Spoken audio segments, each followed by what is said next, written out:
Assalamualaikum warahmatullahi wabarakatuh. Pada video kali ini kita akan membahas masalah gagal bayar di aplikasi pinjaman online. Akibat kalian yang ditipu nih. Ada banyak banget orang yang melaporkan ke saya kena penipuan di pinjaman online. Limitnya kepake.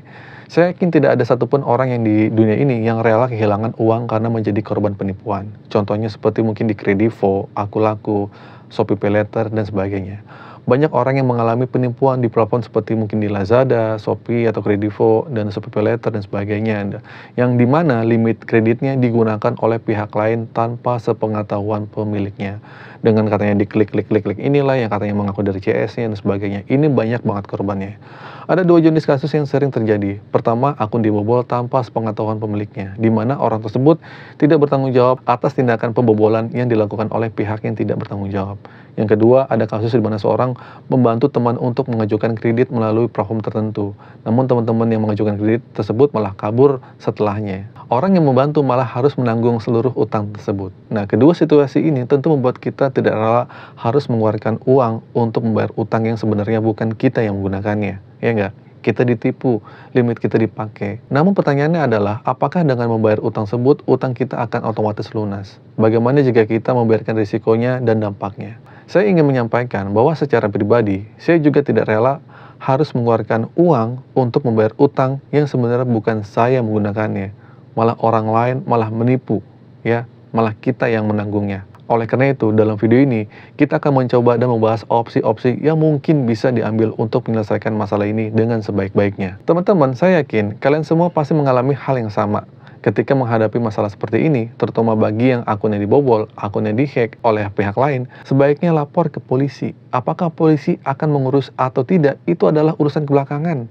Yang penting teman-teman perlu memiliki surat bukti laporan sebagai langkah awal. Polisi mungkin tidak ingin mengeluarkan dengan mudah, tetapi cobalah meminta dengan tegas agar mereka menerbitkan surat bukti laporan.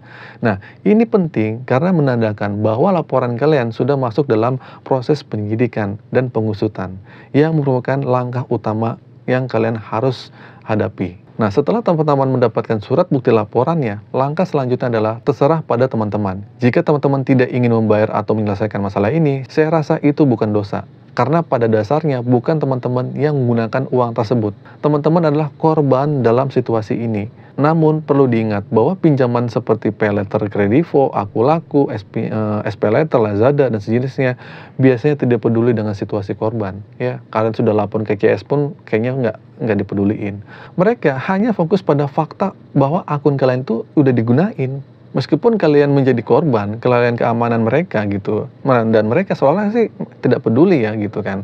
Nah, sekarang setelah teman-teman memiliki bukti laporan, saat ada penagihan dari DC yang datang atau dari WhatsApp atau penagihan dari WhatsApp terkait yang kalian gagal bayar, teman-teman cukup memberikan informasi bahwa kasus ini sedang dalam tahap investigasi dan telah dilaporkan ke polisi. Dan bilang sama DC-nya, tolong jangan tagih-tagih saya lagi dalam pesan-pesan tersebut. Nah, jadi kalian harus bisa menghadapi dalam proses ini dengan bijak.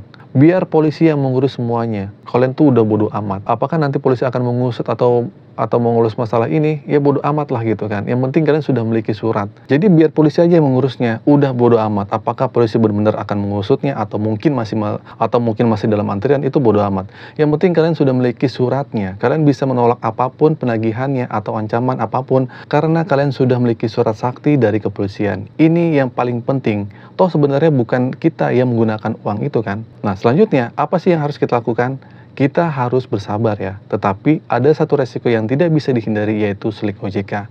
Kita akan memiliki catatan yang buruk, kredit macet yang buruk, dan seterusnya. Sehingga kita tidak lagi bisa minjam lagi di tempat lain. Dan repotnya lagi, kita tidak bisa mengajukan kredit rumah, kredit mobil, dan sebagainya. Nah, mungkin itu resikonya. Sekarang, apa yang harus teman-teman lakukan jika ingin segera mendapatkan kredit rumah? Nah, dari situ tidak ada cara lain ya, teman-teman mau nggak mau sih harus membayarnya. Saran saya adalah bersabar dulu, biarkan masalah ini selesai. Jika memang tidak punya uang dan masih sangat membutuhkan uang, tidak usah membayar dahulu, ya nggak apa-apa. Emang sudah resikonya seperti itu, emang ngeselin. Jadi anggap aja kalau ini emang musibah. Terus apakah hal seperti ini bisa lunas otomatis? Jawabannya mungkin iya. Ada setahun, 2 tahun, ada yang 3 tahun baru lunas. Ini mungkin transaksi seperti ini dicatat ada laporan masuk bahwa terjadi penipuan di akun kalian. kalian. Jadi menurut saya, pinjol-pinjol itu tidak akan melupakan kasus-kasus kalian. Kalau kalian emang sudah melaporkan ke customer service pinjolnya. Siapa tahu data-data kalian yang pernah tercatat sebagai pelaporan penipuan dari akun yang pernah dibobol, ada kebijakan dari pinjolnya sendiri bisa menghapus hutang-hutang kalian. Biasanya ketika ada penghapusan atau pemutihan hutang, yang diprioritaskan adalah orang-orang yang seperti ini. Orang-orang yang terkena tipu seperti ini, yang kemungkinan kecil untuk membayar uangnya atau membayar utangnya. Nah, itulah yang akan dihapus. Jadi Slik OJK akan menjadi bersih dan utang kalian juga akan jadi lunas. Jadi teruslah berdoa, mungkin ini akan menjadi keberuntungan kalian suatu saat nantinya. Nah, untuk kalian sedang menghadapi masalah ini, jangan pantang menyerah. Dan jika kalian memang cepat tidak ada cara lain selain membayar, kecuali jika polisi sudah menemukan pelakunya, sudah menganggap pelakunya, dan sudah bisa diurus ke pinjol, hutang kalian akan bersih karena ya salah satu penipunya sudah jelas. Maka itu akan menjadi sesuatu yang luar biasa sih gitu kan. Jadi kalau menurut saya sih ini akan sulitnya. Sekali lagi, untuk proses ini memang berat. Tidak mungkin seperti membalikkan telapak tangan. Tetapi yakinlah, kalian jangan merasa sedikit pun bersalah atau terkait dosa masalah seperti ini. Karena kalian tidak bayar. Karena kalian memang tidak menggunakan uangnya, ya. Ini adalah sebuah musibah dari Tuhan kalian, dari Allah. Nah, sekarang kasusnya bagaimana jika ada teman yang membawa kabur limit pinjol kalian? Nah, ini agak sulit, bahkan super sulit, karena atas pengetahuan dan kesadaran kalian melakukannya. Tidak bisa dilaporkan ke polisi ya teman-teman ya. Dan teman-teman, ini bukan urusan pidana, melainkan perdata. Jadi tidak ada solusi lain selain harus mengejar teman kalian yang telah menggunakan limit pinjol kalian. Kalaupun ada pemutihan, ini pun tidak akan dicatat sebagai korban penipuan. Ya, tetap semangat teman-teman, semoga kalian bisa mendapatkan banyak rezeki.